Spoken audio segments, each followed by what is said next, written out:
We are Locked On Houston Astros, and we hope that you join us for a daily Locked On Astros podcast. My name is Eric Huysman. You can find me on Twitter at Eric Talk Astros. You can find the show at Locked On Astros. Your team every day. Brett, where can they find you at? They can find me at H-Town Wheelhouse on Twitter and at Stros411 on Twitter, Instagram, and Facebook. Always positive, always Stros. All right, Brett, I don't normally do this, but I'm like humbled in this guy's appearance. And I'm going to do the I'm not worthy thing. So, Brett, can you go and introduce our special guest? Yes, we have the one, the only, the incomparable, the man who has swooned all baseball fans from across the world, the pitching ninja. How you doing? Welcome to Locked On Astros. I am doing great and can never live up to that. So we might as well just end this right now. All righty. So tell everybody, where can they find you on Twitter? So I am at Pitching Ninja, originally enough. Also I'm on YouTube at Pitching Ninja Videos, and I think Instagram at Pitching Ninja too. So anything Pitching Ninja, you'll find me. Yeah, we'll have to talk about that story in a second, but we're going to kind of look at how he kind of got started and kind of becoming a big name. And we'll talk about some of the Astros pitchers later on. But don't forget, you can get Locked On Astros on podcast app Himalaya, as well as Google Podcasts, Apple Podcasts, and Spotify. When you get in car, tell your smart device played podcast, Locked On Astros. All right, so I want to kind of get you started, Rob, with just saying, how the heck did you just become this this overnight success story? Where did this all start with? Yeah, I mean, it's actually kind of amazing because it's not like I intended to do this. Like I didn't wake up one day and say, boy, I'm going to be Pitching Ninja guy.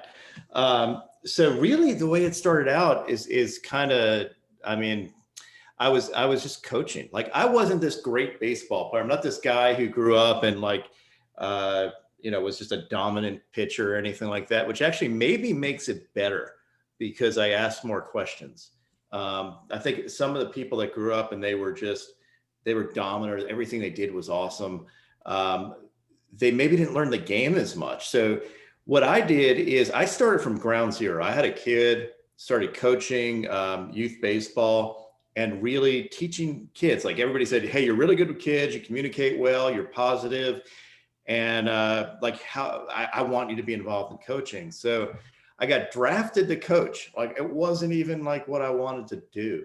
And I had a real job. I did real stuff. Like it wasn't like a thing. So, but I'd never turn it down. If I can help somebody, I'm going to help them. So I started coaching kids. And my big thing with everything is if I'm going to teach something, I'm going to teach it right. I even taught legal writing in law school. So I taught at Emory Law School. If I'm going to teach somebody something, I'm not going to screw them up. Like it's my job to make sure I get it right. So what I did is ask a lot of questions. Like I am lucky enough to, one of the things about being a lawyer, it sucks. Like law is a terrible profession. Don't do it. If you're a lawyer, if you're thinking about it, just stop thinking about it. But the one good thing about it is the questioning aspects of it. So you start questioning people in a good way. Like I wanted to learn every little bit about it. And I found inconsistencies in the way the game was being taught. I asked questions of people that were marketing stuff. I asked questions of some of the best coaches out there and some coaches that were up and coming. So we were on these message boards back in the day, like Let's Talk Pitching. Kyle Bodie, who is with the Cincinnati Reds, he and I used to debate pitching all the time. Eric Cressy is with the Yankees. He used to be on those boards too. Alan Jaeger, Lance Wheeler, a lot of big, really good coaches. Ben Brewster, who runs Tread Athletics also. So we had this group of people that would constantly challenge each other. And from that, I learned a lot. So I learned a lot, tried to contribute as much as I could, pass it on to kids. And then I realized that someday I probably wasn't going to be coaching all the time. Like my kid was, going to high school. Now he's in college at Georgia Tech pitching. And I was like, I don't want all this information that I learned to disappear when I stop coaching. My job is to pay the game forward and to help grow the game and to help people that can't afford to play learn stuff from my mistakes and the stuff I learned. So I just decided to pass it forward and started the pitching. Like this is a long story, to show why I started Pitching Ninja. So that is literally why. It was all because of that, trying to pass on knowledge. Then it grew from there. Yeah, it's pretty amazing, because I remember when I kind of first came onto Twitter, I really didn't even know how to use the app. I actually, it's funny. I'm actually blocked by Lance McCullers Jr. Because oh, no. early on, I didn't know you weren't supposed to @ guys all the time. And Right. I think it's when him and Bauer were going back and forth, and Bregman. And so I was just like retweeting stuff, and I was adding Lance McCullers. I thought I was supposed to do that. And like, he just randomly blocked me. So, but I think it's interesting to see how you're able to just literally break down all these different pitchers. Have you gotten to interact with any of the major league pitchers, or interview them, talk to them, with the popularity that you've grown in your label? Have you been able to go out and talk to them, go over stuff with them, or are you purely from an analysis standpoint where you're standing back and you're watching? Oh no, all the time. So I talk to guys. McCullers is one of the guys. Like, he and I are very, very friendly, and I'm a huge, like, love the dude. I love what he stands for. I'm sure that whole thing was a misunderstanding, because he is generally, he's a cocky. Like, if you're a pitcher, you got to be somewhat cocky. You got to be somewhat, you have to have a persona. You're competing all the time. So I get all that. He is a really good dude, tries to help out the community, and I am here to support pitchers. So I talk to guys literally all the time. Not only interview them, but they'll ask me like, hey, what about this pitch? I will market people that I think are really good folks. For one, like Lance is a great dude. Not only that, he's got great stuff. So he's one of those guys that like, if he's pitching, I'm watching. And a huge fan and a friend. I think he would consider me a friend. So I interact with them all the time. And I think the beauty of it is, and this is weird, because I get asked literally all the time for like pitch grips and stuff from MLB guys. You'll see Jake Diekman this year picked up Chazro's slider from just asking me. He was like, hey, what do you, and I sent him it. And then we started talking about even adding Devin Williams' changeup and stuff like that. But these guys I think they view me as like, I'm not, number one, I don't try to second guess them. I'm their biggest supporter. Sometimes if they ask their coach, it might not come over as well, because they may say, oh, don't worry about that. You shouldn't add that pitch, or you shouldn't do this. And where they have to take charge of their career. So to me, I am like an impartial observer. I can tell them if, hey, I probably wouldn't do that maybe, or, but generally I got their backs. Like, to me, it's hard enough to be a pitcher in the major leagues, because everybody's chirping at you when you suck. You have a bad outing and they're all over you. And that's probably what, again, Lance probably doesn't even look sometimes. He's seeing guys adding him and like, hey, just, it's just a bunch of noise, and he's just blocking left and right. Because it's tough. Like, you've been in the stands for games, and what happens? I mean, people, you screw up and everybody's like, you suck, you're terrible. And to me, I'm all about being positive. So I try to help everybody the best I can. Speaking of being positive, I know sometimes that Lance McCullers maybe gets hungry during game, and he's like, you know what can I eat? And Brett, what can you eat? I'm glad you asked, because all he needs to do is grab a Built Bar. Built Bar is not just your regular protein bar. It is a protein bar wrapped in 100% chocolate that tastes like a candy bar. And it's not one of these massive protein bars that adds 8,000 calories to your diet. It's limited in calories, 160 calories, 4 grams of total carbs, 4 grams of sugar, about 17 to 20 grams of protein per bar. And it is a perfect snack. Like I said before I go to the gym, if I'm feeling a little down, I slam a Built Bar 30 minutes before, and it gets me through that workout. I don't get the jitters or the shakes. I don't have to slam a big energy drink. I grab a Built Bar. So right now, if you go to builtbar.com and you put the code locked on, you'll get 20% off your first order. And Rob, I would encourage you and the pitchers that you coach to go grab a Built Bar, because they are the best tasting bars. And I'll tell you this, my favorite is actually carrot cake. I hate carrot cake and I hate walnuts, and that's 2 ingredients it adds in it, and it's one of my favorite flavors, hands down. And while supplies are limited, if you act now, you could get a little cooler, a pouch to put your Built Bar in. So go to builtbar.com, use a promo code Locked On, and you will get the best tasting bar on the market. Dude, I wanted a beer at first, but now I want a Built Bar. I mean, Well, that's awesome. Well, maybe if Lance McCullers had a Built Bar, he wouldn't have blocked you. I mean, I'm just saying. I mean, you might want to send him that. He might unblock you if you send him something. Well, here's the thing. Maybe you could put in a good word for me. I like I said, I've tried different avenues. I've tried through Instagram. I'm like, oh, let it go. Oh, whatever. Let it go. I have to let it go. I know. Yeah. Sing some more. That was pretty good. Alrighty. So let's go ahead and talk about the overlay. How did you think of doing that? Was that something that you did in the low league level or the high school level, or is that just something that came up with the big league coverage?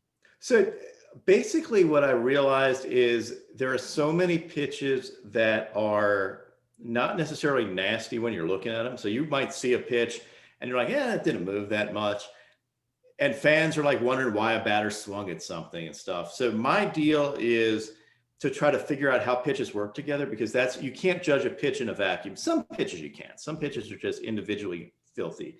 Other pitches just work well off something else some pitcher threw. It also helps show the strategy to game and why it's really tough to hit. So probably the biggest thing that came out of doing overlays is extra respect for hitters, because you see things and you're like, I don't understand how a hitter ever hits that. And fans are now saying, they won't yell at a hitter during a game saying, why'd you swing at that? Now they realize that, well, maybe it's because that fastball, threw a high fastball and then a curveball out of the same plane, and they look the same out of hand. So it was really to help explain the game and to help pitchers learn how to sequence pitches, but help people understand what pitcher's trying to do. And I think it's one of the better ways to explain it. So something I want to kind of chime in with is Roy Oswalt. He is one of my favorite pitchers ever. Have you ever done any overlays with him? Because I remember he had the 30-mile-per-hour difference between the fastball and the curveball. Yeah, you know what? Some point during this offseason, I got to do that, because I have tweeted Roy Oswalt. I don't know that I've done an overlay with him, and I think kind of a curveball fastball one might be really interesting, because I totally agree with you. I mean, he was filthy. I think what's most interesting about the overlay sometimes is when the two different pitches end up in the same spot, and it is unbelievable. I'm like, wait, hold on. That came from the top going from north to south. This one kind of had a little bend on it going to the bottom quadrant of the plate, and they both end up at the same place, and one's 95 miles an hour and one's 84 miles an hour, and it's just unreal. And I wanted to tap into this while I talk about that, because you were the one who gave the Devin Williams pitch the name Airbender. And let me tell you, I have to apologize, because I didn't watch much of Devin Williams this year. With everything else going on, our world was microcosmed and focused on the Astros. But oh my gosh, I've gone back and seen some of those pitches and some of the things you featured him, and it is absolutely nasty. So the weird thing is, right before we just got on this, I was talking to my wife about Devin Williams, his changeup, because I saw it referenced on MLB Network as a straight change, and I'm like, straight change? That's not a straight change. That's a straight change to me is a changeup that is thrown straight, it just velo difference, and it drops. Devin Williams changeup, I had to come up with a unique term for it, because there was this debate whether it was a screwball, a changeup, whatever. It is a unique pitch. It is filthy as hell. It is definitely, it's probably my favorite pitch overall this season. He is a great dude, and wish him nothing but success. But if he keeps throwing that thing, it's so unique. It's like it acts like a lefty slider. It is absolutely off the charts filthy, and I look forward to watching it in a full season. He's great. But yeah, I came up with that name. I came up with the name in the middle of the night, actually. I was like, I need something, because every time I tweet it and I call it a changeup, somebody says that's a screwball, that's this, and we get into these arguments. I'm like, you know what? it's its own pitch. And we're going to give it a unique name. And I have to do it justice. And it actually took on a life of its own. And I saw somebody credited it with helping him win Rookie of the Year, because it was just a unique branding thing. But I mean, shoot, he should win it regardless. He had like a 0.3 ERA. So, I mean, the dude is ridiculous. Right. And one thing I kind of wanted to talk to you about is have you ever used your overlays or anything to show a pitcher he's tipping? I know that in the 2017 World Series, we had some discussion about Darvish. Was he tipping or was he not? Have you ever sent something to a pitcher and say, hey, this is what you're doing when you're throwing curveball. This is what you're doing when you're throwing changeup, yada, yada. Literally. So absolutely. It's happened. And one thing with, Fulte for Braves, Mike Fultonavich, he was tipping his fastball and his fastball and slider by stuttering his arm in between pitches. And I said it before anybody said, look, this is driving me crazy because I'm watching the games and I can tell when he's throwing a fastball, when he's throwing a slider, and surely a hitter can determine that. So I tweeted it out. Like my son said, don't do it because you're going to tell everybody what he's doing. I'm like, if I can figure it out, I'm sure somebody else has. And when I did, and then I found out a couple of years later, nobody else had figured it out. The Braves actually, one of their coaches came to me, pulled me aside and said, oh yeah, when you mentioned that Fulte was tipping, we actually went in and told him that. So it's one of those things that I think it's a good thing to get it out there, because most of the time somebody does realize, like somebody's on it. Like right now with all these cameras and a bunch of coaches and players watching something. I know Bregman's great about picking up when somebody's tipping for real. Like he is very, very, he's just a smart dude. I do not know that Darvish was tipping, honestly. I don't think he was. And I think there's been other folks that said he was not. I think it was other stuff, but I do not, like, I went back and compared his pitches, and I wasn't able to figure it out. And you'll see if you go back, nobody was able to figure it out. Everybody came up with these theories, but there is absolutely nothing consistent about it. And I don't think he was tipping. I actually think some of it was bad locations, and then who knows what was going on, but it was not, I don't think he was tipping pitches.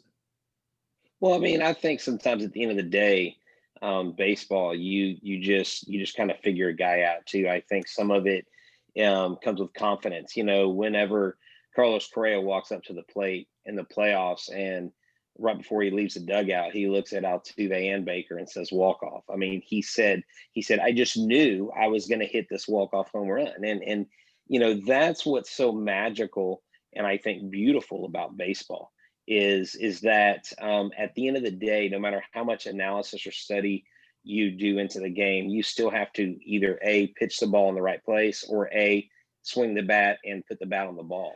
You absolutely nailed it. And I think most people ignore the mental game of baseball. They ignore the confidence that goes into it.